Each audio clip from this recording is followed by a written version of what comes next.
بالله من الشيطان الرجيم. بسم الله الرحمن الرحيم. آمن الرسول بما أنزل إليه من ربه والمؤمنون كل آمن بالله وملائكته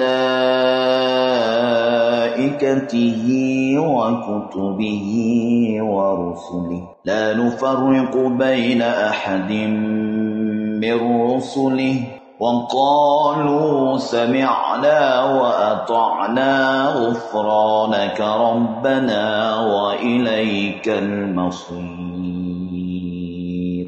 Bismillahirrahmanirrahim.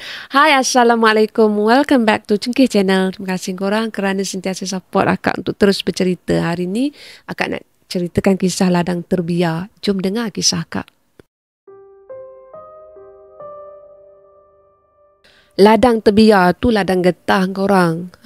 Ladang tu tak pernah nampak menyerangkan pun pada siang hari. Korang lalulah kat situ, dia nampak pokok getah je. Nampak macam biasa je. Malah kalau lalu waktu matahari tegak atas kepala pun, korang akan rasa macam tempat tu hanyalah ladang biasa yang ditinggalkan separuh jalan. Pokok getah berselerak tak terurus, daun gugur bertimbun macam permadani busuk, dan ada bau daun busuk tu naik-naik setiap kali angin menyelinap masuk celah dahan. Tapi bila malam, semua yang korang nampak siang tadi sesuatu yang lain tau.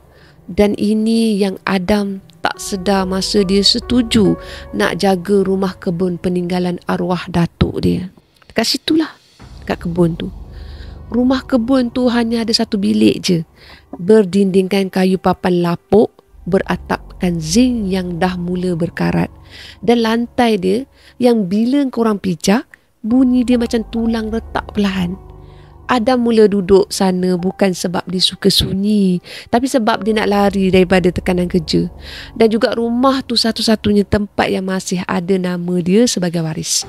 Dia ingat kan, semuanya mudah nak duduk situ. Kemas sikit je, sapu daun gugur je, tidur awal. Tapi malam pertama tu cukup buat dia rasa lain macam. Bila matahari menjunam, angin malam mula berubah suara tau. Ia tak bunyikan desiran biasa dah, tapi macam seseorang menggeserkan kain panjang pada tanah. Bunyinya perlahan, berulang-ulang korang, seolah-olah sedang berjalan keliling rumah. Dia cuba nak tenangkan diri dia. Dia berdirilah dekat tingkap, dia tengok kat luar. Dia tengok semuanya gelap. Nampak pokok getah je. Nama pun pondok kat pokok getah kan. Pokok getah tu berbaris je, longgar. Daun bergeser, ranting patah sendiri, tu semua dia dengar. Dia cakap dalam hati, angin je ni. Angin kuat sikit je pun nak takut. Tapi bila dia baring dan dia baru je nak lelap, bunyi tu datang lagi. Kali ni lebih dekat, lebih berat, macam seseorang menyeret kaki di tanah basah. Seolah-olah seseorang yang dalam kesakitan sedang berjalan dalam keadaan kaki terseret. Adam bangun perlahan. Dia duduk sambil dia pegang telefon dia. Dia cuba nak dengar betul-betul. Mata dia tak berkelip. Bunyi itu berhenti tepat dekat bawah tingkap. Tak ada tapak kaki yang jelas, cuma ada bunyi geseran tanah dengan kain. Bunyi yang buat bulu tengkuk korang pun boleh terangkat. Bulu tengkuk dia sendiri naik tau, tanpa perlu fikir apa-apa. Dia cuba nak tarik nafas panjang, cubalah untuk beranikan diri, cuba yakinkan diri bahawa itu hanyalah bunyi binatang yang berjalan berkeliaran malam. Mungkin musang ke, mungkin anjing liar ke, apa-apa je lah yang masuk akal. Lantaklah dia cuba fikir macam tu. Tapi hati dia tetap rasa tak sedap tau bila dia dengar bunyi papan lantai bawah tingkap dia bergerak perlahan. Bukan hentakan, bukan langkah, tapi dia bergetar. Getaran kecil. Macam seseorang berdiri diam dekat situ sedang menunggu dia. Itu malam pertama. Alhamdulillah, itu je yang dilalui. Malam kedua, itu lagi pelik. Lepas dia makan, dia nak basuh pinggan dekat sinki kecil-kecil je dekat dapur dia. tiba-tiba pinggan yang dia letak elok-elok dekat rak terjatuh sendiri. Tapi dia bukan jatuh terus tau. Seolah-olah macam dia tolak seseorang. Dia tak sempat nak tangkap, so pinggan tu pecah. Tapi masa pinggan tu pecah, dia tersentuh pinggan tu, dia rasa sejuk sangat. Angin yang lalu kat situ macam baru keluar dari peti ais pun ada. Sedangkan rumah tu kan panas, lepas tu lembab, lepas tu rumah tu mana ada peti ais. Rumah tu bukannya ada aircon, tapi dia rasa macam dalam aircon. Lepas tu lampu kat dapur tu, dia kejap nyala, kejap tak, kejap berkelip, kejap tak. 2-3 kali juga.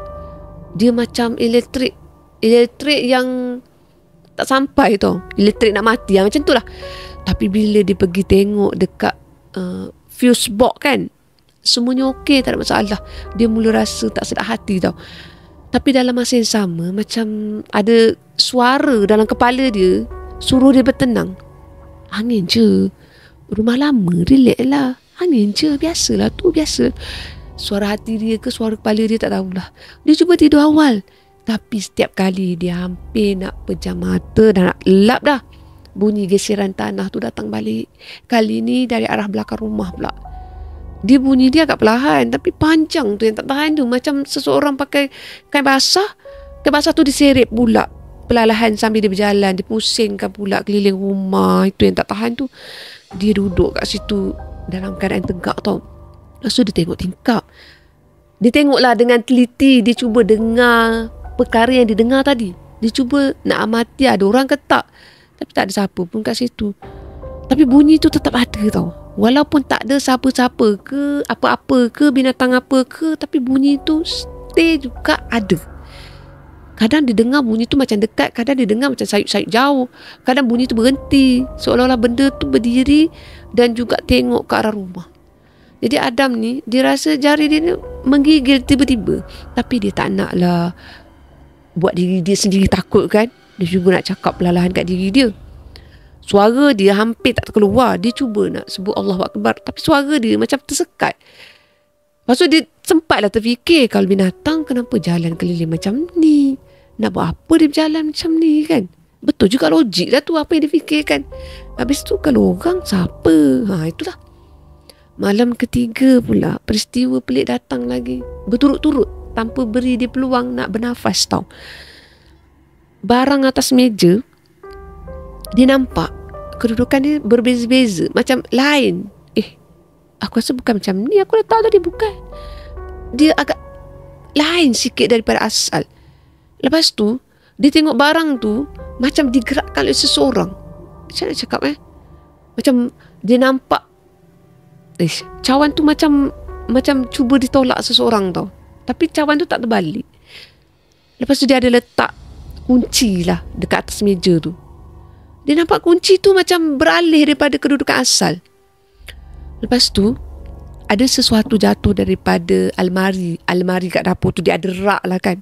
Dia dengar sesuatu jatuh kat atas rak tu. Bunyi dia agak lembut. Lembut-lembut tu pun memang dah kasar dah untuk diri dia, sebab dia terkejut kan. Dia pergi tengok, tak ada apa pun kat situ tau. Tak ada objek pun yang jatuh kat situ. Tapi seolah-olahnya macam ada tangan yang pergi letakkan ataupun hempaskan barang dekat situ. Lepas tu letakkan pula barang ke lantai, lepas tu susun pula barang kat tempat-tempat lain. Dia macam bukan jatuh. Lepas tu lampu sekali lagi dia berkelip.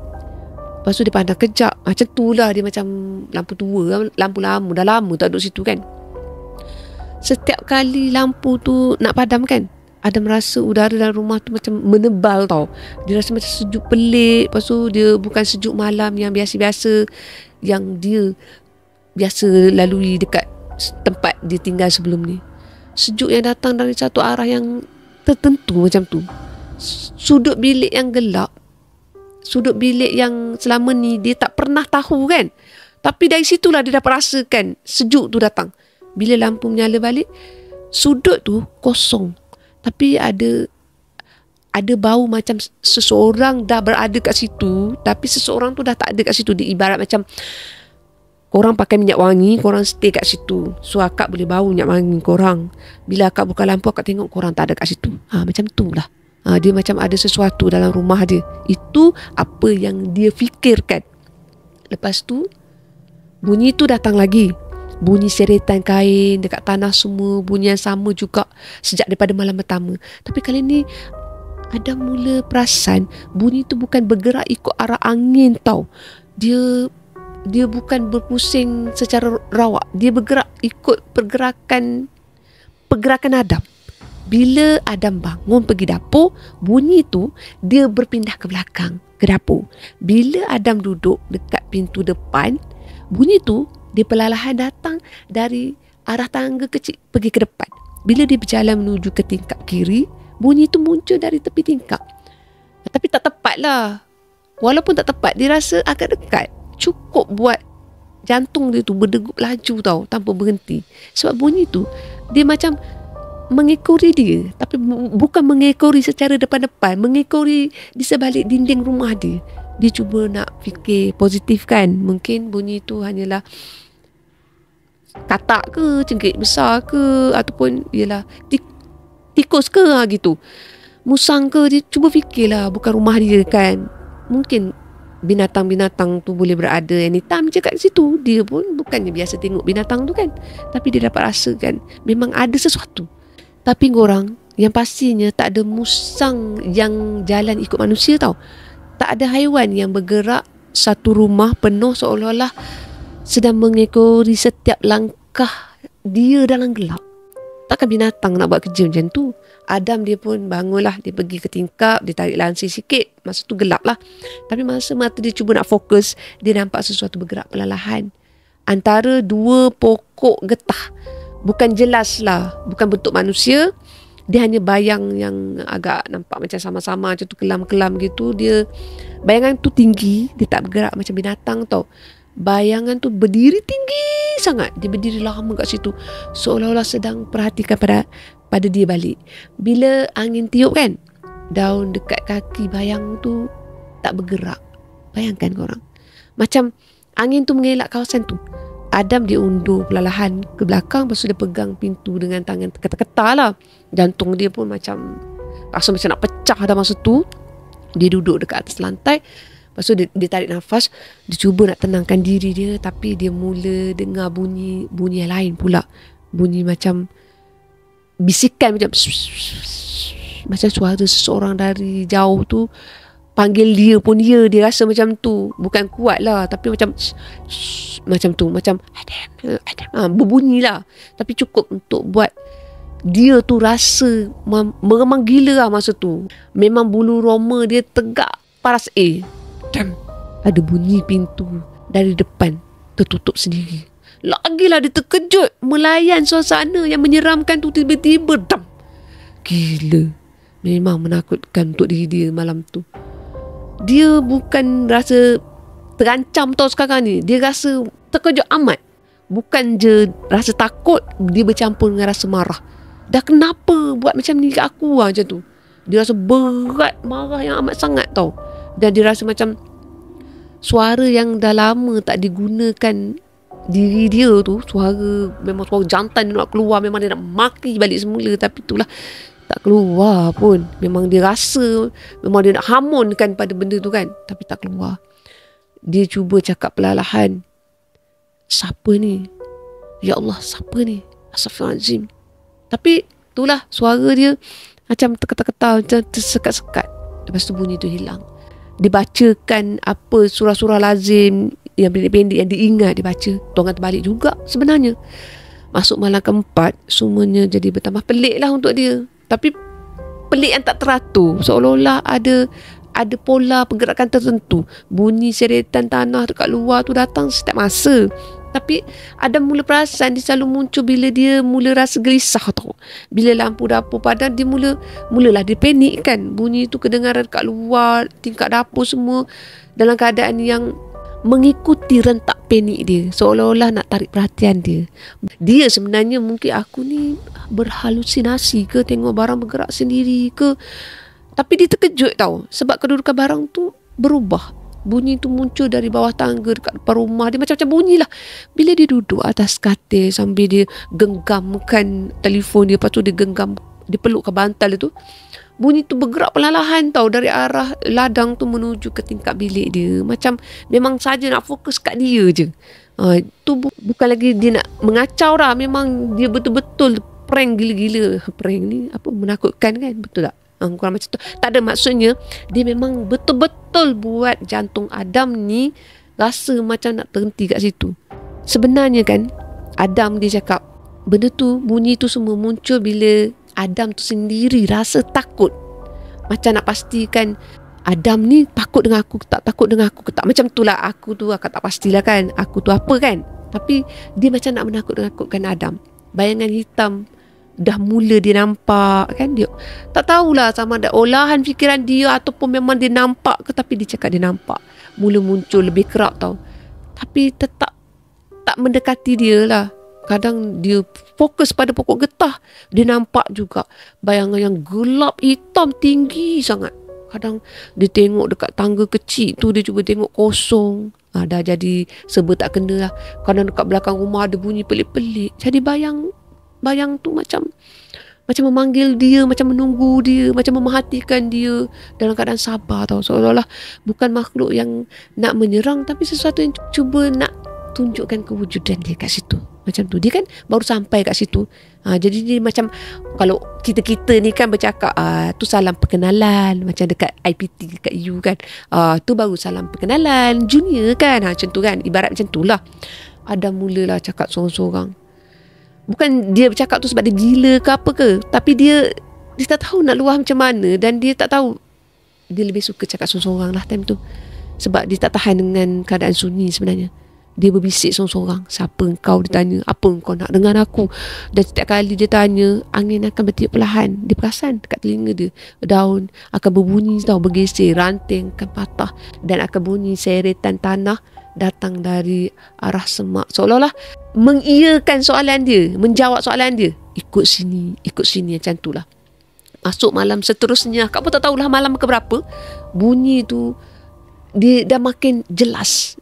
Ada bunyi bisikan suara lagi. Dia panggil nama je. Adam. Nama dia. Dan suara tu, dia macam suara lelaki tua pun dia. Dia bukan suara perempuan tau. Memang suara dia lembut. Bukan Adam. Bukan. Tapi bunyi dia macam lelaki tua. Macam suara perempuan tu, tak sure lah kan. Tapi kedua-duanya datang dari arah ladang getah. Ada juga suara macam suara perempuan tau. Tapi kedua-duanya datang dari arah ladang getah. Bila Adam melangkah ke tingkap, suara tu berhenti. Bila dia undur, suara tu datang balik. Lepas tu bunyi seretan kain tu ada balik. Macam tu. Dengan lebih jelas, seolah-olah benda tu berjalan lebih dekat. Lebih perlahan. Sengajalah nak bagi dia dengar setiap inci bunyi kain dia yang panjang tu menyapu tanah. Aku tengah menyapu ni. Macam tu lah ibaratnya. Barang dalam rumah pun dia jadi makin pelik lah bagi Adam. Adam pun macam dah tak tahan dah nak duduk kat situ. Tapi dia pelik-pelik pun, dia bukan cederakan Adam kan. Tu yang buat Adam stay lagi tu. Lepas tu Adam jadi macam, aku stres, aku tak boleh stay kat rumah tu lama-lama. Daripada aku nak tenangkan jiwa aku daripada tempat sibuk ni, kat sini aku dah jadi makin teruk dah, kata, dengan keadaan lampu semua-semua. Aku tak tahan. Dia mengomel seorang-seorang. Makin lama makin nampak gila lah dia tu. Ibarat macam tu lah. Lepas tu dia dengar bunyi ketukan yang macam nak tarik perhatian dia. Ketuk kat pintu dapur, duduk macam tu. Ketuk kat pintu depan, duduk macam tu. Dekat tingkap pun kadang ketuk. Mana-mana celah dinding pun asal boleh ketuk. Jadi ketuk. Adam ni, dia bukan ada keberanian yang luar biasa tau. Sedikit sebanyak dia akan rasa, aku nak stay lagi tak kat sini, aku nak stay tak lagi kat sini. Sebab dia fikir tak ada lagi perkara bahaya berlaku. Tapi yang bahayanya jantung dia. Dudak. Kalau setiap malam dudak, itu memang bahaya lah. Sebenarnya apa yang berlaku kat situ, dia tak nak fikir panjang. Masuk malam seterusnya, Adam dapat jawapan. Atau sekurang-kurangnya dia nak cari petunjuk. Dia dengar bunyi yang sama juga dari arah belakang rumah. Bunyi yang dia tak pernah dengar sebelum ni, yang lebih teruk tau. Bunyi tu bukan seretan tanah, bukan langkah, tapi bunyi papan lantai bawah rumah. Dia macam turun naik. Astagfirullah. Dia macam turun naik tau. Macam mana agak turun naik macam tu? Macam berada dekat bawah sana. Dia bergerak pelan, macam jongkak-jongkik lah, gitu. Papan tu macam jongkak-jongkik. Adam duduk diam, dia pandang dekat lantai. Dia rasa kali ni memang aku takkan stay rumah ni dah. Dia pun cuba kuatkan semangat dia, diri dia pergi ke tingkap. Bismillahirrahmanirrahim. Dia buka tingkap, buka perlahan, dia tengok kat luar. Dan untuk pertama kali bayang hitam tu berdiri betul-betul dekat belakang rumah dia, dekat tangga kecil, tinggi, tegak, tapi statik macam patung. Bayangan hitam tadi, memang dia nampak hitam, memang kali ni nampak jelas. Adam dia nak menjerit tapi suara tak keluar, tak terjerit. Dia hanya cakap perlahan je. Dia tak tahu kenapa. Kau nak tunjuk apa ni? Dia macam nak marah pun ada. Bayangan tu tak bergerak tau. Tapi bunyi kain dia yang panjang tu menggesel dekat tanah memang kedengaran jelas. Macam angin yang tiup dari bawah tubuh dia. Kain yang nampak lusuh-lusuh tu pun nampak berkibar-kibar. Angin tak ada pun. Tak ada. Dia berkibar-kibar, bergesel. Memang bunyi dari situ lah. Lepas tu berbisik pula dekat dia kali ni dengan lebih dekat. Jangan balik. Jangan balik. Adam rasa seluruh tubuh dia dah beku kat situ tau. Dia pun mundur perlahan lah. Dia duduk atas lantai, tangan menggigil. Dia bacakan apa yang patut dia baca. Dia ikut je. Apa sekadar Bismillahirrahmanirrahim, sekadar Al-Fatihah pun dia baca je. Yang lain kali dia baca je. Lepas tu Allahu Akbar. Keesokan paginya Adam dapat berita lorong kecil yang dia selalu guna untuk balik ke bandar tu, yang jalan sempit antara ladang sawit tu, dah runtuh korang. Runtuh pada malam tu. Tanah mendak. Kereta yang lalu awal pagi tu pun memang terjunam dekat tanah. Dekat tanah pula dah. Dekat bawah tu. Pemandu cedera parah. Dia kira waktu tu dan dia sedar. Tu waktu yang sama bayang hitam tu berbisik supaya dia jangan balik. Memang tak boleh balik lah. Sebab nak balik ke mana lagi? Sejak malam tu Adam tak lari lagi dari ladang getah tu. Tapi benda tu masih ada kat situ. Masih berjalan keliling rumah apa semua. Masih serik kain panjang dia. Masih panggil nama dia perlahan-lahan tau. Masih juga nak ganggu dia. Masih juga nak, orang kata apa, bagi salam perkenalan kat dia. Tak kenal-kenal lagi ke? Adam jadi meringik. Jadi cakap seorang-seorang. Dia kata sampai bila macam ni? Sampai bila macam ni? Dia seolah-olah macam perkara tu bagi amaran kat dia. Dia tak bagi balik, tapi dia bagi amaran. Dia takut-takutkan pada Adam. Adam jadi serba tak kena tau. Lepas tu Adam buat keputusan dia nak pergi ke rumah yang paling dekat kawasan tu. Dan sebab apa? Sebab dia dah tak boleh nak stay, dia tak boleh nak tidur, dan dia tak boleh nak move on dengan perkara-perkara tu. So dia ambil keputusan dia pergi ke rumah ketua kampung dekat situ yang paling dekat. Maksudnya dia cari ketua kampung, dan ketua kampung cakap kawasan tu memang agak keras. Kawasan tu memang ada gangguan yang dilalui oleh orang-orang yang berdekatan. Lepas tu Adam pun minta dengan tok tua budak-budak kampung kat situ kan, yang mana yang dia tak kenal, untuk temankan dia pergi ambil barang dia dekat rumah tu. Dia buat keputusan yang dia tak boleh keluar daripada pekan tu sebab selagi jalan tu tak dibaiki, ambil masa lah. So dia tak boleh nak stay kat rumah tu juga sebab diri dia pun rasa tak yakin nak stay kat situ. Dia buat keputusan yang dia pun nak tumpang dekat rumah ketua kampung tu. Ada kisah dekat situ lah, bertemu jodohnya dengan anak tok ketua kampung. Itulah yang seronoknya cerita ni. Bila dah bertemu dengan anak tok ketua kampung kat situ, maka dia pun bermaus tautin lah dekat situ. Tapi dia still lah kerja dekat tempat kerja dia sebelum ni. Cumanya dah jadi ahli salah seorang daripada penduduk kat situ. Alhamdulillah. Korang jangan lupa untuk like, share dan subscribe. Ada kemah tu dia balik kat situ kan. Bukan untuk tenangkan jiwa dia, untuk dapat jodoh. Bye korang. Assalamualaikum. Bye. Terima kasih.